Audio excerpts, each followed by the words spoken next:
অত্যন্ত গরিব অটোচালক রাকেশ আচার্য। গাড়িটি তার নিজের নয়।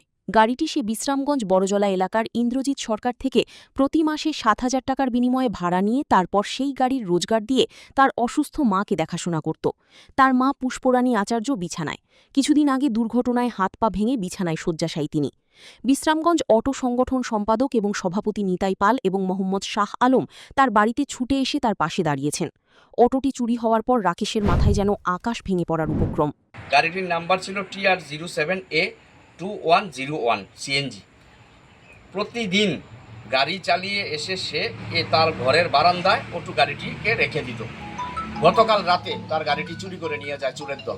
আস্ত একটা অটো চুরি হয়ে গেল। নজিরবিহীন ঘটনা বিশ্রামগঞ্জ থানা এলাকায়। পুলিশের ভূমিকা নিয়ে উঠছে প্রশ্ন। রাকেশের বাড়ি থেকে কিছুটা দূরেই রয়েছে বিশ্রামগঞ্জ থানা। এর মধ্যে কিভাবে চোরেরা অটোটি নিয়ে গেল তা নিয়ে প্রশ্ন তুলল জনগণ। Bureau report, news now.